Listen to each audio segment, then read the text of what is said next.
안녕하세요. 신앙을 달리는 소녀의 유은경입니다. 제가 최근에 아는 언니를 만났는데 언니 아들도 같이 나왔더라고요. 애가 요즘 세계지리에 푹 빠져서 지구본을 막 이렇게 끼고 살더니 세계 각지에서 일어나는 일에 대해 질문이 엄청 많아졌더라고요. 저랑 만났을 때도 이모, 러시아는 땅이 엄청 크잖아요. 근데 우크라이나랑 왜 전쟁하는 거예요? 이렇게 물어보기도 하고 그때 이게 차를 타고 이렇게 이동하고 있었거든요. 그래서 이모, 지금 전 세계적으로 기후가 이상해져가지고 탄소 배출 줄여야 한대요. 이런 말도 하고 최근에 이제 터키에서 엄청 큰 지진이 일어났잖아요. 그래서 터키에서 지진이 일어나서 우리나라가 많이 도와줬다는 이런 얘기들도 많이 하더라고요. 듣는데, 야, 이제가 초등학교 입학한 애가 이런 질문을 한다는 게 기특하면서도 한편으로는 전 세계적으로 나타나는 이런 전쟁과 재난, 이상 기후들이 하나님께서 말씀하신 말세 시대의 징후와 같지 않나 싶어서 생각이 좀 많아지더라고요. 왜냐면 뉴스나 유튜브 봐도 세상이 점점 흉흉해진 걸 보다 보니까 저도 그렇고 많은 믿는 분들도 그렇고 주님께서 이 땅에 오셔서 우리를 구원해 주시고 천국으로 인도해 주시기를 바라는 분들이 많잖아요. 그러다가 문득 이런 생각이 드는 거예요. 당장 내일에 하나님께서 오신다면 나는 구원받을 수 있을까? 제 스스로 반문해 본 거지만 선뜻 구원받을 수 있다 라고 하기 어렵더라고요. 왜냐하면 수천 년 전 예수님께서 이 땅에 오셨을 때 열처녀 비유로 재림과 천국에 관한 말씀을 해주셨던 게 생각났거든요. 같이 볼까요? 그때의 천국은 마치 등을 들고 신랑을 맞으러 나간 열 처녀와 같다 하리니 그 중에 5은 미련하고 5은 슬기 있는지라. 미련한 자들은 등을 가지되 기름을 가지지 아니하고 슬기 있는 자들은 그릇에 기름을 담아 등과 함께 가져갔더니 신랑이 더디오므로 다 졸며 잘세. 밤중에 소리가 나되 보라 신랑이로다 맞으러 나오라 하매 이에 그 처녀들이 다 일어나 등을 준비할세. 미련한 자들이 슬기 있는 자들에게 이르되 우리 등불이 꺼져가니 너희 기름을 좀 나눠달라 하거늘. 슬기 있는 자들이 대답하여 가로되 우리와 너희의 쓰기에 다 부족할까 하노니 차라리 파는 자들에게 가서 너희 쓸 것을 사라 하니 저희가 사러 간 동안에 신랑이 오므로 예비하였던 자들은 함께 혼인잔치에 들어가고 문은 닫힌지라. 그 후에 남은 처녀들이 와서 가로되 주여 주여 우리에게 열어주소서. 대답하여 가로되 진실로 너희에게 이르노니 내가 너희를 알지 못하노라 하였느니라. 그런즉 깨어있으라. 너희는 그 날과 그 시를 알지 못하느니라. 여러분, 이스라엘의 결혼식은 우리가 흔히 알고 있는 식장에서 신부가 입장하는 그런 결혼식과는 약간 달라요.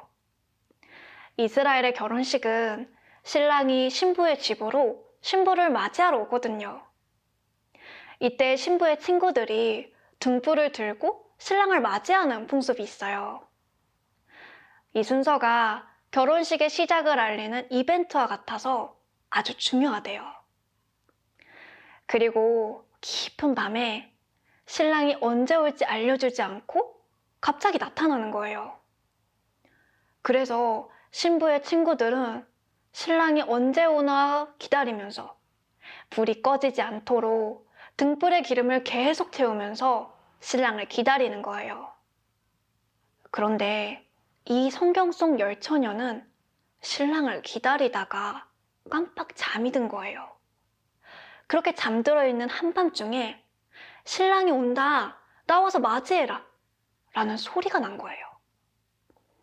이런 갑작스러운 상황에 열처녀 모두 당황했지만 다행히 미리 여분의 기름을 준비한 5명의 슬기로운 처녀는 등불을 켜고 신랑을 맞이했어요.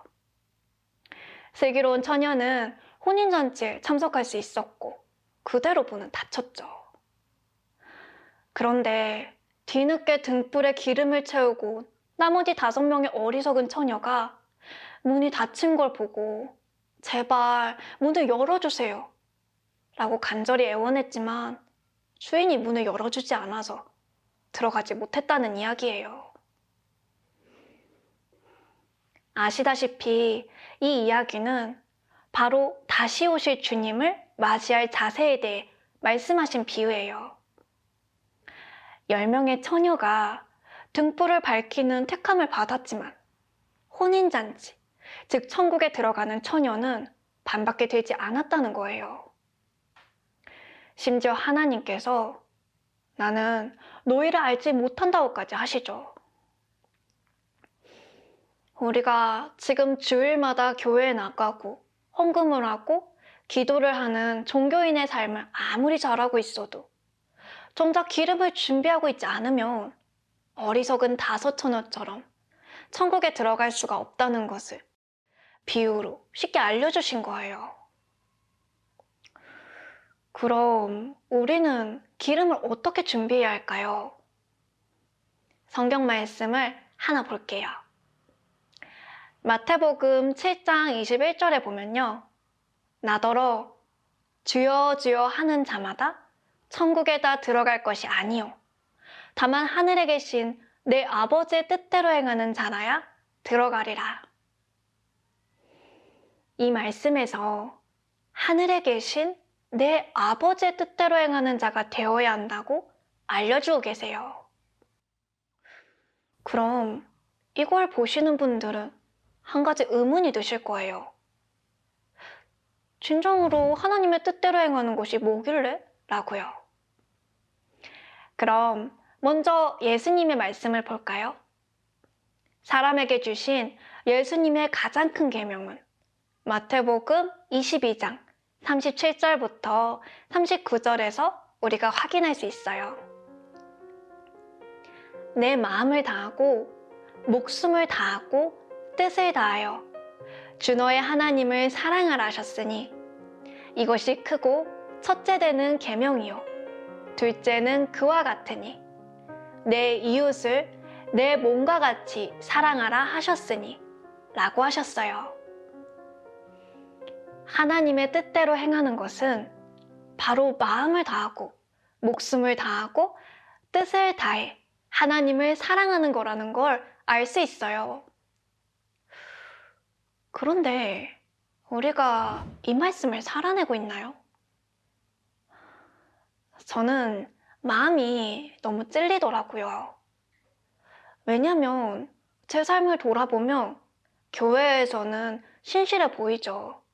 항상 말로는 하나님께서 어떻게 하시든 언제나 순종한다고 하지만 세상에서 조금만 힘든 일, 직장에서 부당한 일을 당하거나 경제적으로 힘들어지거나 인간관계에서 어려움이 있거나 큰 병이 생겼을 때를 보면 순간순간 아니 나는 하나님 믿는 사람인데 왜 이렇게 안 좋은 일만 생겨?